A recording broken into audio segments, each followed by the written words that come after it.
goodbye. As I hung up, I had a very strange feeling that maybe, just maybe, there was something here. He said he had a tape of a space alien, an ET, that was being held in a military installation in Nevada. I'm not sure as a prisoner or a guest. And he had this on tape. As we've already heard from Sean Morton and others, this is not the first time allegations have surfaced that the U.S. government is playing host to extraterrestrial biological entities, or EBEs. The first and most famous alleged contact was the Roswell flying saucer crash of 1947. This is the incident from which the alien autopsy footage supposedly originated. But there have been persistent rumors that not all of the aliens retrieved from the Roswell crash were dead. The final fate of the survivors, if any, is unknown. 2 years later, however, in 1949, another alien is reported to have survived a saucer crash, and this being, known as EBE-1, was taken into custody and kept at a safe house. EBE-1 supposedly suffered from chronic health problems, which the doctors of the time were helpless to treat. According to a controversial, possibly fraudulent briefing document dating from the Jimmy Carter administration, EBE-1 was interviewed by means of pictographs, from which it was learned that he came from the Zeta Reticuli star system. Can we eliminate one or more of these categories from discussion? The laborious process of developing a set of symbols that could be used and understood by both human and alien amounted to the creation of a new language. If such an effort was made, it represents the greatest achievement in linguistics since the deciphering of the Rosetta Stone.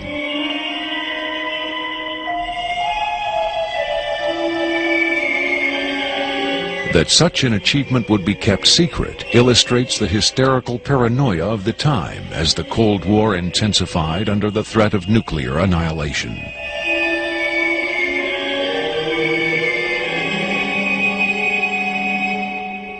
The so-called Carter-Aquarius briefing document states that EBE-1 died of unknown causes on June 18, 1952.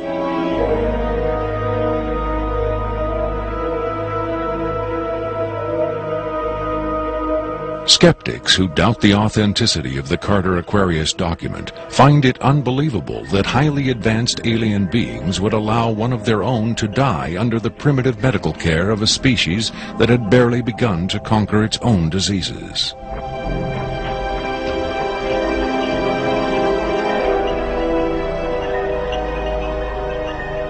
But as we will hear, there are those who claim that to the aliens, death is not a final end to be feared, but a mere transition. It was in the late 40s and early 50s that the U.S. government's policy toward UFOs was formulated. Publicly, there was Project Blue Book, which made a great show of gathering data on all the major UFO sightings, finally declaring them all to be hoaxes, mass hysteria, or swamp gas. But secretly, there may have been another policy at work. Over the years, several documents have come to light which seemingly confirm that a clandestine group, Operation Majestic 12 Group, aka MJ-12, was formed by special classified presidential order on September 24, 1947, for the express purpose of gathering information on UFOs and extraterrestrials, while at the same time keeping such information not only from unfriendly powers, but from the American public as well. If indeed Area 51 has become the nation's repository for alien technology and possibly alien visitors, then the extra-constitutional justifications for such secrecy were developed in the MJ-12 Group's planning sessions. James B. Forrestal, Secretary of Defense under President Harry Truman, is widely accused of being the mastermind behind the creation of MJ-12. Once created, Majestic may have expanded its mandate beyond what Forrestal had intended. Whatever secrets Forrestal may have known concerning flying saucers and alien visitors, that knowledge died with him when in 1949 he mysteriously plunged to his death from a window at Bethesda Naval Hospital. Though he was being treated for depression, many UFO researchers doubt that his death was a suicide and point to the sinister workings of the possibly mythical MJ-12, which in their hypothesis may have been protecting its secrecy from a man who had come to believe the people had a right to know. As late as 1989, according to Bob Lazar, the identification badges at Area 51 read MAJ for Majestic. In December 1994, a document purporting to be the Majestic 12 Group Special Operations Manual was leaked to a noted UFO researcher. It contains the following directive under the heading Isolation and Custody.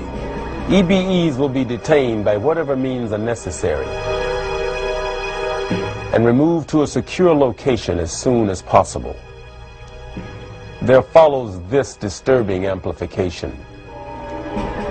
Although it is preferable to maintain the physical well-being of any entity, the loss of EBE life is considered acceptable if conditions or delays to preserve that life in any way compromise the security of the operations. From the beginning of the UFO age, it seems, secrecy was always the government's prime directive. In 1988, another anonymous government source, codenamed Falcon, claimed that a second extraterrestrial biological entity, EBE-2, voluntarily became a guest of our government, allowing himself to be examined and interviewed. In this scenario, Area 51 became, for a time at least, a sort of extraterrestrial embassy, the setting for mankind's first attempt at diplomacy with beings from another world. Different sources disagree as to how communication was established.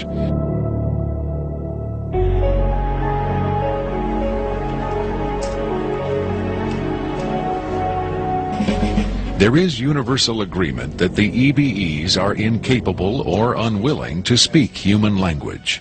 In addition to the pictographs used by EBE-1, it has been reported by Falcon that in the early 1950s, EBE-2 was fitted with some sort of artificial voice box, allowing him to speak words, and that he learned the English language very rapidly.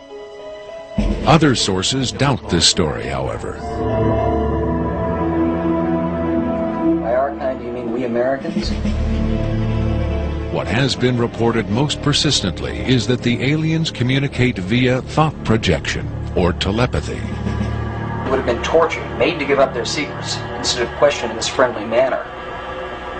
We cannot be forced to communicate. Has it been tried? Not by us. We speak to who's ever willing to listen. The idea of telepathic communication with alien beings carries with it the same doubts and controversy attached to telepathy itself. Do the practitioners of this ancient art really have the ability to read minds? Or are they crafty charlatans who simply tell the listener what he or she wants to hear? If the cynics are right, then the self-proclaimed telepaths recruited by the government in the 1950s were playing an astoundingly daring hoax by claiming to speak for the mute visitors from the stars. Defenders of telepathy call this notion preposterous and point to the long history of government-funded research into mind reading as proof that their science has merit. In the last 4 decades, there have been persistent, often contradictory rumors and even eyewitness accounts of other alien visitors meeting secretly with military or government officials. But what about today? The Tester Corporation has recently come out with a model kit of Gray, the extraterrestrial life form, and a scale model of the so-called sport model, the UFO Bob Lazar says he studied at Area 51. This UFO kit has quickly become one of the most successful model kits in the history of the company. If the military is, in fact, conducting tests of extraterrestrial spacecraft at Area 51,